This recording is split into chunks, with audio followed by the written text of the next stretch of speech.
Olá pessoal, paramos na nossa última aula falando sobre ficha cadastral e hoje vamos dar continuidade ao assunto de organização da manutenção preventiva. Bom, agora vamos falar na codificação dos equipamentos.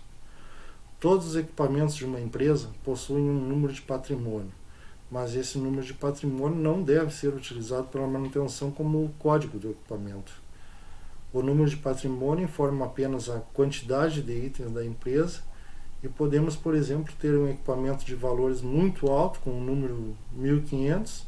Na sequência, compramos uma cadeira e essa receberá o número 1501. Então, se torna difícil a identificação de equipamentos por essa numeração. Já o código de manutenção deve informar a localização da máquina, o tipo, o modelo e seus acessórios.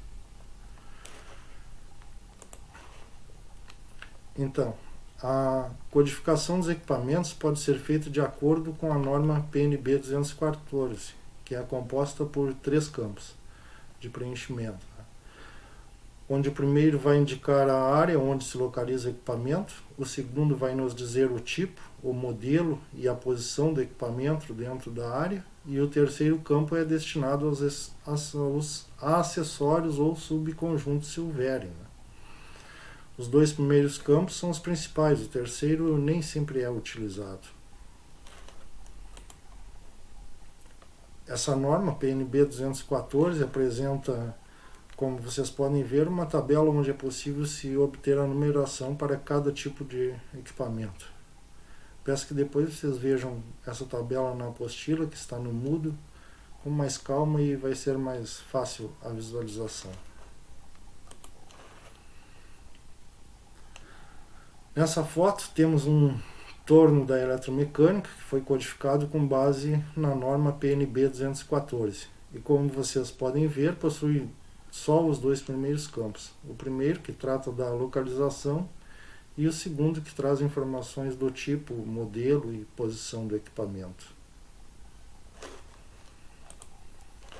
Sabendo que a área 10 da eletromecânica é destinada à produção mecânica, e ainda que existem subdivisões de 11 a 15, onde a 11 é o setor de torneamento, podemos, a partir desse primeiro campo, dizer que esse torno se encontra na área de produção mecânica e no setor de torneamento. Passando outro slide aqui, no segundo campo, como vimos, os 2 primeiros números vão nos dar o tipo do equipamento, e esse pode ser obtido na tabela da norma PNB 214, onde está que o número 13 é um torno universal.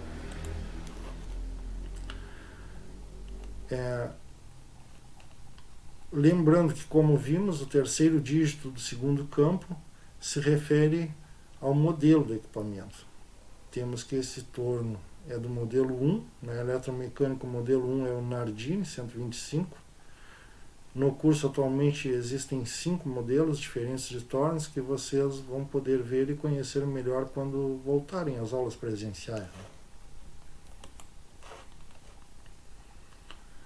Os últimos números, então, são os que nos dão a posição do equipamento na área, e este torno está de acordo com isso na posição número 5. Nesta imagem, então, é possível ver como estão dispostos os tornos no curso da eletromecânica. Podemos ver que todos têm o número 11 no primeiro campo, pois todos estão na área de torneamento. No segundo campo, todos têm o 13, o que indica pela tabela da norma PNB 214 que todos são tornos universais. Nesse slide temos já o terceiro dígito do segundo campo, que indica o modelo do equipamento. No caso lá do curso, são 5 modelos diferentes, como já disse. É possível perceber que a primeira fileira possui tornos apenas do modelo 1, a segunda fileira possui tornos apenas do modelo 2, e a terceira é composta por um torno do modelo 3, um do modelo 4 e 3 do modelo 5. Agora completamos o último campo com os algarismos que indicam a posição do equipamento dentro da área. Essa numeração deve ser colocada de forma sequencial para auxiliar na localização dos tornos. Temos então, nesse caso, 15 tornos numerados de 1 a 15. Ainda de acordo com a norma PNB 214, quando formos utilizar o terceiro campo destinado a acessórios do equipamento, ela sugere utilizar essa tabela, onde possui intervalos a cada 10 números, e cada intervalo deve ser utilizado para um determinado tipo de acessório. Como, por exemplo, o intervalo de 0 a 9 fica reservado, normalmente não é utilizado. O intervalo de 10 a 19 é onde devemos colocar os acessórios de movimento ou acionamento. O intervalo de 20 a 29 é destinado a acessórios de guia e assim por diante.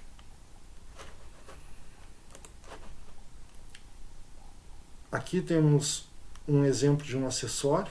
O código 30, no último campo, indica a presença de um acessório de suporte, conforme a tabela do slide anterior, o que pode ser, por exemplo, uma luneta fixa, como esta que está sendo mostrada aí na imagem.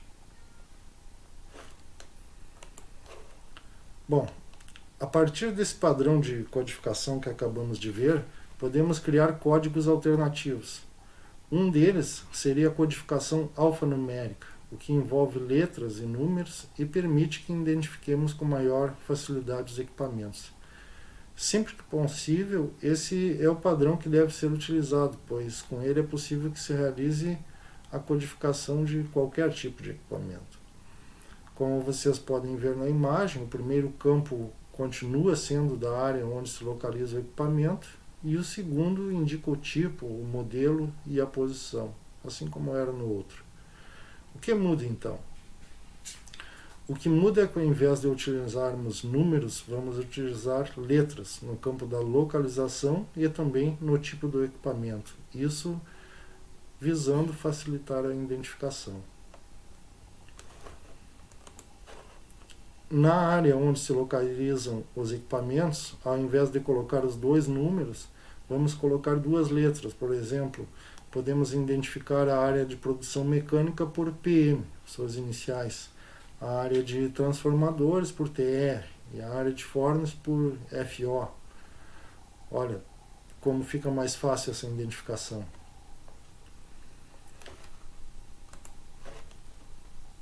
Agora, para o tipo do equipamento, vamos fazer a mesma coisa. Escolher 2 ou 3 letras que devem ser as iniciais dele. Coloquei aqui alguns exemplos que estão também na apostila. Utilizaríamos, por exemplo, CP para compreensor de parafuso, BC para bomba centrífuga, VE para ventiladores e assim por diante. Aplicando essa codificação alfanumérica, fica assim. Ali no primeiro temos um torno universal, localizado na área de produção mecânica, modelo 1, estando na posição 5 dentro da área. No segundo caso, um redutor da área de esmaltagem, modelo 3, e que ocupa a posição 10 dentro da área. O último, então, vamos dizer que é um forno de indução, localizado na área de tratamento térmico, modelo 2, estando na posição 7 dentro da área. Vocês vejam que fica mais fácil, né? Simplifica muito o entendimento dessa codificação em relação ao anterior.